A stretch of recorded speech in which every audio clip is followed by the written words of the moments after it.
She decided to visit her husband at his job as CEO. At the entrance, there was a sign that said, "No unscheduled visitors beyond this point." What happened next exposed a truth that shattered everything she thought she knew about her marriage, her worth, and the man she'd been secretly betraying for 3 years. Viewers, what would you do if you discovered your spouse had been living a completely different life right under your nose? Drop your thoughts in the comments. Before we dive deeper into this story, I need you to do something for me.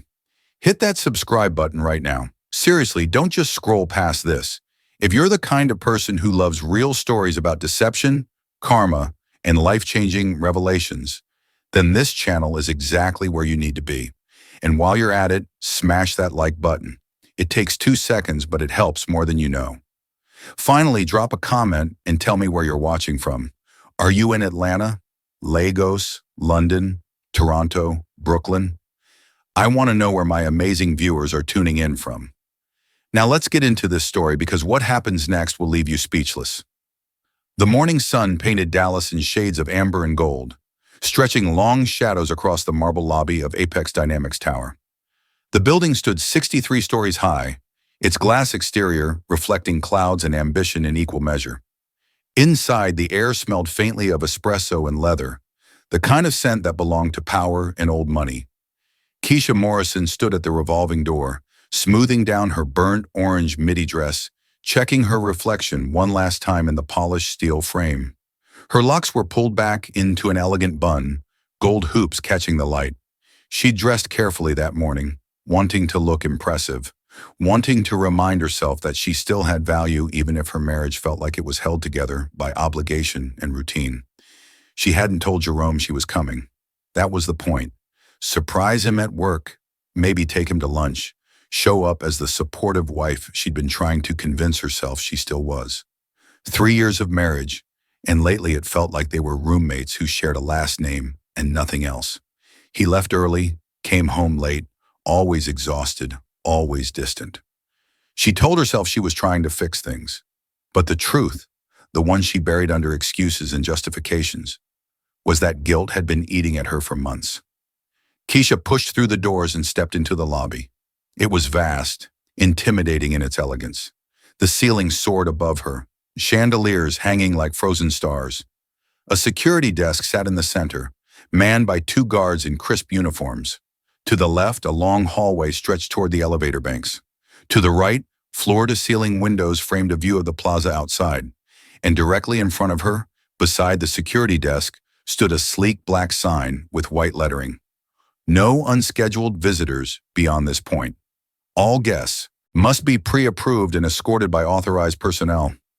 She frowned, reading it twice. It seemed excessive for an office building, even a corporate one. She walked toward the desk, her heels clicking softly against the marble. The guard on the right looked up, his expression polite but firm. "Good morning, ma'am. How can I help you?" "Hi," Keisha said, offering a friendly smile. "I'm here to see my husband, Jerome Morrison. He works here." The guard's fingers hovered over his keyboard. "Do you have an appointment?" "An appointment?" She laughed lightly. "No, I'm his wife. I just wanted to surprise him." The second guard, a woman with sharp eyes and a no-nonsense demeanor, leaned forward slightly. "Ma'am, as the sign indicates, we don't allow unscheduled visitors past the lobby. Company policy." Keisha's smile faltered.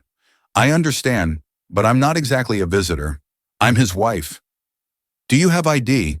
She pulled her driver's license from her purse and slid it across the counter. The guard scanned it, typed something, then glanced at her screen. Her expression didn't change, but something shifted in her eyes. A flicker of recognition, maybe confusion. "Morrison," the woman said slowly. "And your husband's name again?" "Jerome Morrison." Keisha's patience was thinning. "He's been working here for years."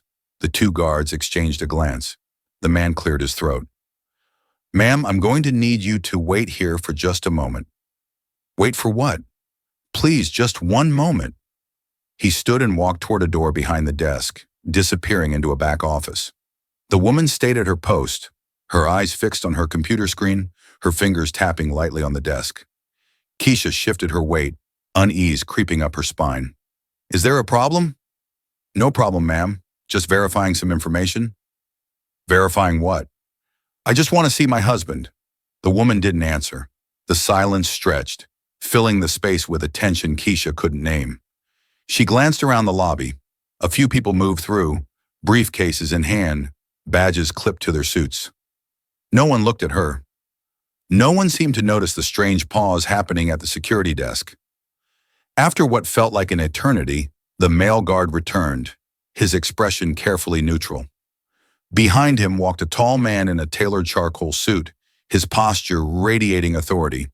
His shoes were polished to a mirror shine, his tie perfectly knotted. He approached the desk with measured steps, his gaze landing on Keisha with a sharpness that made her stomach tighten. "Mrs. Morrison," he said, his voice smooth, professional. "I'm Vincent Harlow, Director of Operations. I understand you're here to see your husband?" "Yes," Keisha said, relieved that someone in charge was finally taking her seriously. "Jerome Morrison. Can you just call him down or tell me what floor he's on? I'll go up myself." Vincent's expression didn't change, but something in his eyes softened, just barely. "Mrs. Morrison, I think there may be some confusion." Her heart skipped. "Confusion about what?" "Jerome Morrison doesn't work here." The words landed like stones. Keisha blinked, her mind scrambling to make sense of what she just heard. "Excuse me." "There's no one by that name employed at Apex Dynamics," Vincent said carefully. "I've checked our employee directory twice. No Jerome Morrison." Keisha's breath caught. "That's impossible. He's been working here for 3 years. He leaves every morning at 6:30. He comes home after dark. He talks about meetings, projects, reports. He works here." Vincent hesitated, glancing at the guards before returning his attention to her. "Ma'am, I don't know what to tell you, but he doesn't work for this company." "Then why does he come here?" Her voice was rising now, panic threading through every word. "Why does he leave every day in a suit? Why does he talk about this place like it's his life?" "I can't answer that." Keisha's hands were trembling. She pressed them flat against the counter, trying to steady herself. No, you're wrong. Check again. Maybe he's under a different name, or maybe he's a contractor, or..." "Mrs. Morrison." Vincent's tone was gentle but firm. "I've been here for 7 years. I know every executive, every department head, every contractor we work with. There is no Jerome Morrison." Her vision blurred. The lobby tilted, the chandeliers above swaying in her peripheral vision. She gripped the edge of the desk, her knuckles white. "Then where is he?" she whispered. Vincent didn't answer. He didn't need to. The silence said everything. Keisha staggered back a step, her mind racing, her chest tightening. 3 years. 3 years of mornings watching him leave in pressed shirts and polished shoes. 3 years of late nights, of exhaustion, of excuses. 3 years of believing he was building a career, supporting them, working towards something, and it was all a lie. She turned, her legs unsteady, and walked toward the doors. The sunlight outside felt too bright, too harsh. She pushed through the revolving door and stumbled onto the plaza, gasping for air. Her phone was in her hand before she realized she'd pulled it out. She dialed Jerome's number, her thumb shaking against the screen. It rang once, twice, 3 times. Voicemail. She tried again. Voicemail. A 3rd time. Voicemail. Her breath came in short, ragged bursts. She leaned against the cool glass of the building, her reflection staring back at her, distorted and pale. Where was he? Where had he been going every single day? What had he been doing while she believed he was climbing corporate ladders and attending board meetings? Her mind flashed to the nights she'd spent with Darian, the hotel rooms, the lies she'd told herself to justify the affair. Jerome's always working. He's never home. He doesn't see me anymore. She'd convinced herself she was the one being neglected, the one who deserved something more. But now, standing on that plaza with her world crumbling around her, she realized she didn't know her husband at all. She didn't know where he went, what he did, or who he really was. And worse, she didn't know what that meant for her. Keisha looked up at the building, at the sleek glass tower that had just shattered every certainty she'd clung to. The sign at the entrance had warned her. No unscheduled visitors. She should have listened. Because the truth waiting beyond that lobby wasn't just about where Jerome worked. It was about who he really was and what she'd been too blind to see. Keisha sat in her car for 20 minutes, staring at nothing, her hands still trembling on the steering wheel. The engine was off. The air inside was stifling. She didn't move. Her mind kept replaying the conversation at the security desk. There is no Jerome Morrison. The words looped like a broken record, each repetition sinking deeper, heavier, until her chest felt like it might collapse under the weight. She pulled out her phone again, scrolling through her call log. Jerome's name appeared over and over. Calls from last week, last month, a year ago. Always brief, always vague. Hey babe, just checking in. Still at the office, don't wait up. Traffic's bad, I'll be late. Lies, all of it, every single word. She opened her messages, scanning through months of texts. Most of them were from her, asking when he'd be home, asking if he wanted dinner, asking if he was okay. His responses were short, clipped, distant. I'm fine. Long day. Be home soon. She thought he was tired, overworked. She thought the distance between them was because of stress, because of the demands of his job, because of everything except the possibility that he was lying. Her throat tightened. She shoved the phone into the cup holder and pressed her palms against her eyes, trying to push back the tears threatening to spill. She'd been cheating on him for months, sneaking around with Darian, a smooth-talking consultant she'd met at a networking event. He'd paid attention to her, made her feel seen, made her feel wanted in ways Jerome hadn't in years. She justified it, told herself Jerome had checked out of their marriage long before she did, that she was just filling a void he'd left empty. But now, sitting in this car, the justifications felt hollow. Because if Jerome had been lying to her for 3 years, if he'd been living some secret life she knew nothing about, what did that make her? Keisha started the car, her hands still shaking. She didn't know where she was going. She just knew she couldn't sit still anymore. She drove through the city, her mind a storm of questions with no answers. Her phone buzzed in the cup holder. She glanced down. Darian. Lunch today. She stared at the message, her stomach churning. She'd been planning to see him later this week.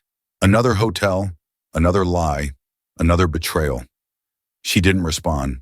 She turned off her phone and kept driving. By the time she pulled into her driveway, the sun was high, casting sharp shadows across the lawn. The house looked the same as it always did.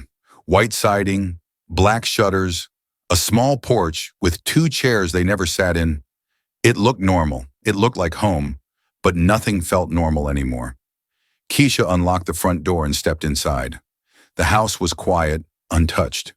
Jerome had left that morning like he always did, kissing her on the forehead, muttering something about an early meeting. She walked through the living room, her eyes scanning for something, anything, that might give her a clue.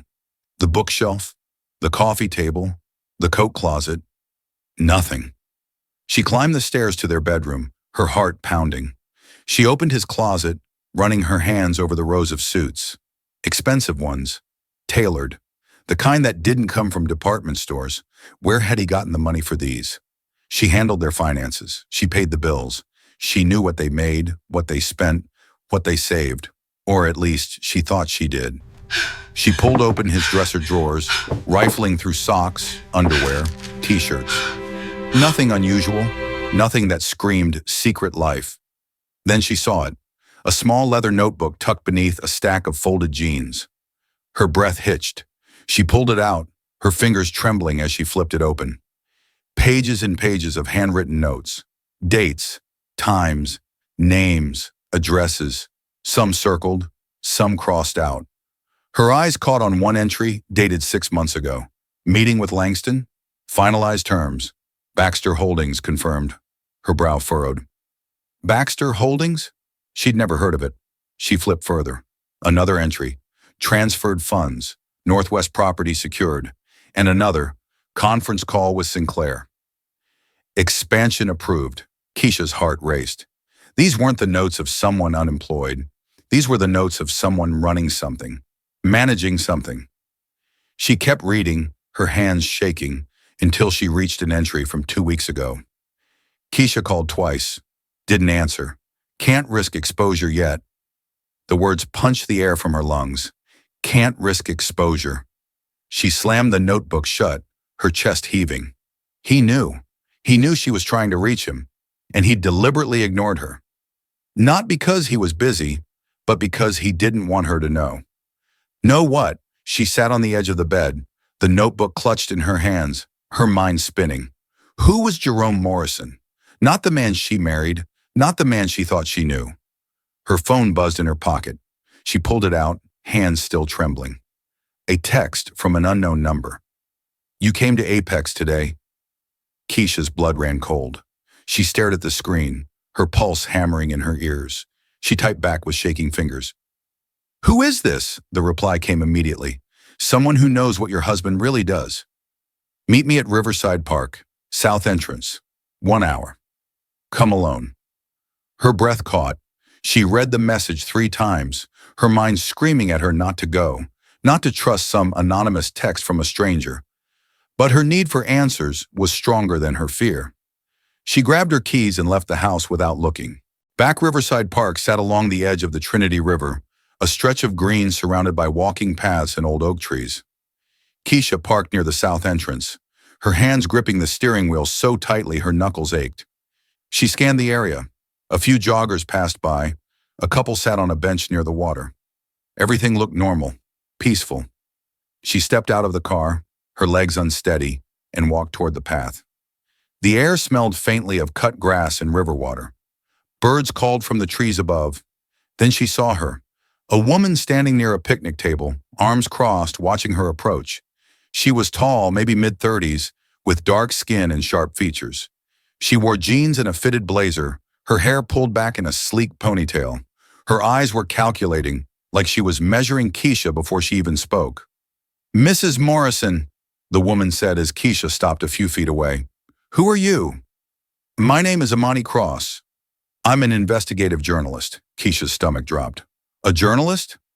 Why are you texting me? Because I've been investigating your husband for the last 8 months, Imani said, her voice steady, matter of fact. And you deserve to know the truth before it goes public. The truth about what? Imani pulled a tablet from her bag and swiped through a few screens before turning it toward Keisha. This. Keisha stared at the screen. A series of photos. Jerome standing outside a high-rise building she didn't recognize. Jerome shaking hands with a man in a suit. Jerome stepping out of a black sedan in front of what looked like a private office. What is this? Keisha whispered. Your husband, Imani said, is the CEO of Apex Dynamics. The words didn't land at first. They hovered in the air. Impossible. Absurd. That's not possible, Keisha said, shaking her head. I was just there. They said he doesn't work there. He doesn't work there, Imani said. He owns it. Keisha's legs nearly gave out. She grabbed the edge of the picnic table, her vision swimming. Apex Dynamics is a privately held investment firm, Imani continued. They manage over $2 billion in assets. Real estate, tech startups, pharmaceuticals. Your husband founded it 7 years ago, 2 years before you got married. He's been running it ever since. That's impossible, Keisha repeated, her voice barely a whisper. I would know. I would have seen something. He hid it, Imani said. Deliberately. The company's registered under a trust. His name doesn't appear on any public documents. He operates through intermediaries. He's a ghost. Why? Keisha's voice cracked. Why would he do that? Imani studied her for a long moment. That's what I've been trying to figure out. But based on what I've found, I think he was protecting himself. From what? From being used, Imani said quietly. From people who wanted his money, his influence, his name. He built an empire in secret because he didn't trust anyone enough to share it. Keisha's chest heaved. She felt like she was drowning, like the ground beneath her feet had turned to quicksand. Why are you telling me this? She managed. Because my story goes public in 2 days, Imani said. And when it does, your life is going to explode. The press will be at your door. Your friends will have questions. Your family will want answers. And you'll be standing in the middle of it with no idea what's coming. Keisha's hands shook. What do you want from me? I want your side, Imani said. I want to know if you knew. If you were part of it, or if you were kept in the dark like everyone else. I didn't know, Keisha whispered. I swear I didn't know. Imani nodded slowly, something like sympathy crossing her face. Then I'm sorry, because when this breaks, no one's going to believe you. Keisha sank onto the bench, her head in her hands. Everything she thought she knew was a lie. Her marriage, her life. The man she'd been sleeping next to for 3 years. He was a stranger. Keisha didn't remember driving home. One moment she was sitting on that bench in Riverside Park, Imani's words echoing in her skull. And the next she was pulling into her driveway, the sky darkening into dusk. She sat in the car for a long time, staring at the house. The lights inside were on. Jerome was home. Her chest tightened. She didn't know what she was going to say. Didn't know if she could even look at him without breaking down. But she had to go inside. She had to face him. Keisha unlocked the front door and stepped into the foyer. The smell of garlic and onions drifted from the kitchen. Soft music played from the speaker on the counter. Everything looked normal, domestic, like nothing had changed. Jerome stood at the stove, stirring something in a pan, his sleeves rolled up to his elbows. He glanced over his shoulder when she walked in, offering a tired smile. Hey, babe, long day. Keisha's throat closed. She stood frozen in the doorway, staring at him like he was a stranger wearing her husband's face. Yeah, she managed. Long day. He turned back to the stove. I'm making pasta. Thought you might be hungry. She set her purse on the counter, her hands trembling. Jerome.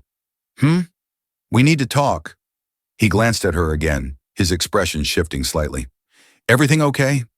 No, she said quietly. Everything is not okay. He turned off the burner and faced her fully, his brow furrowed. What's wrong? I went to Apex Dynamics today. The change in him was instant, subtle but unmistakable. His shoulders stiffened, his jaw tightened. His eyes, which had been soft just seconds ago, went flat. Why would you do that? He asked, his voice carefully neutral.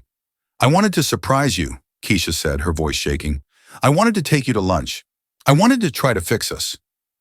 He didn't respond. He just watched her, his expression unreadable. But they told me you don't work there, she continued, her voice rising. They said there's no Jerome Morrison employed at Apex Dynamics. And I couldn't understand it because you leave every day. You come home late.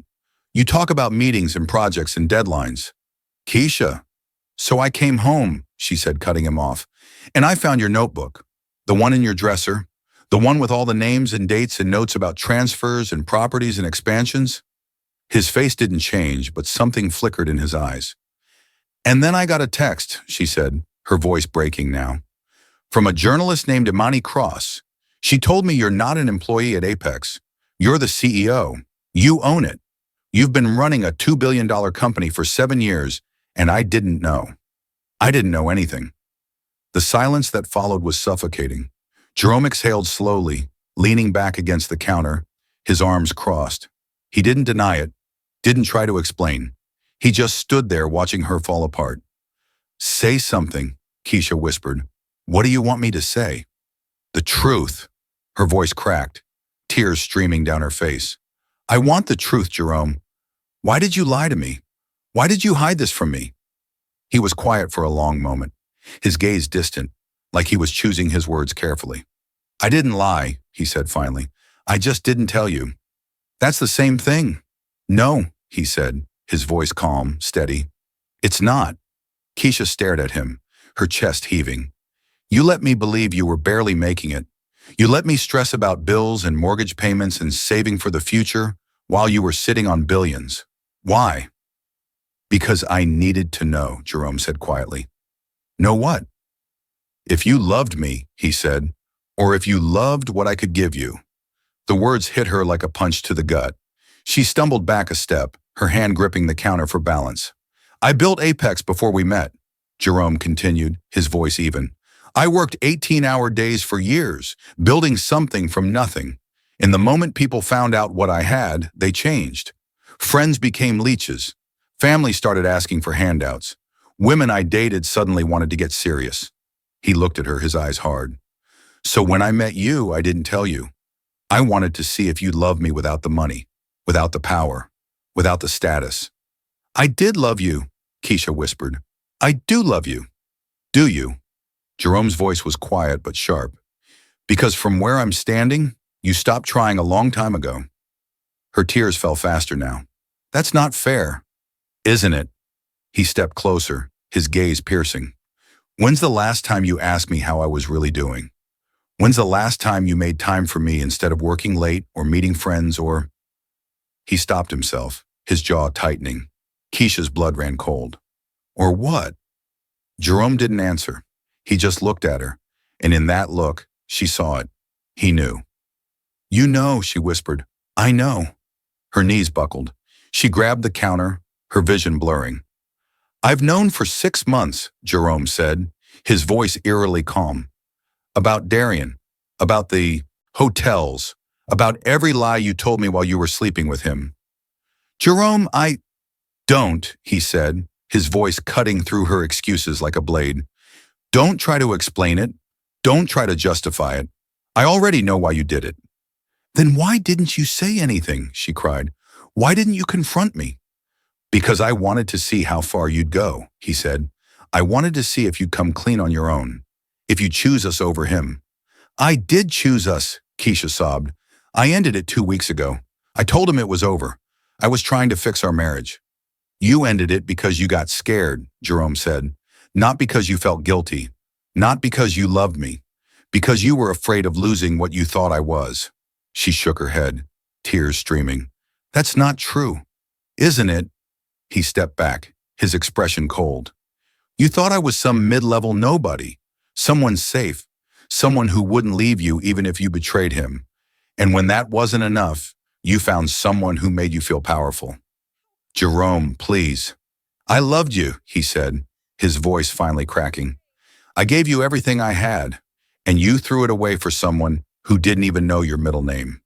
Keisha crumpled to the floor, sobbing into her hands. I'm sorry. I'm so sorry. Please, Jerome. Don't do this.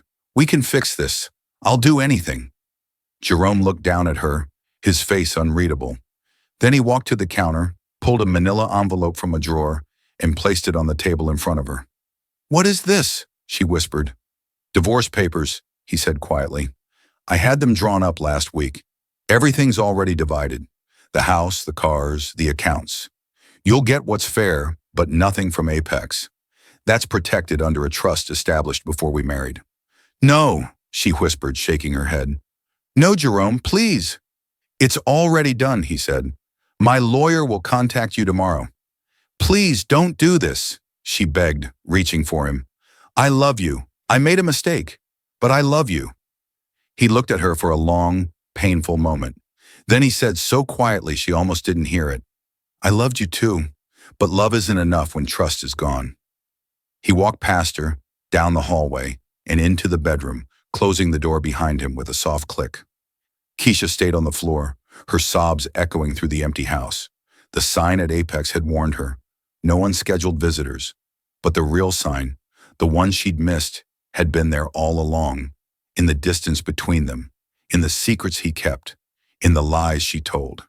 She'd walked past every warning, blind to the truth, until it was too late. And now, sitting alone on the cold kitchen floor, she realized the price of her betrayal wasn't just her marriage. It was the man she'd never really known, the life she'd never appreciated, and the future she'd destroyed with her own hands.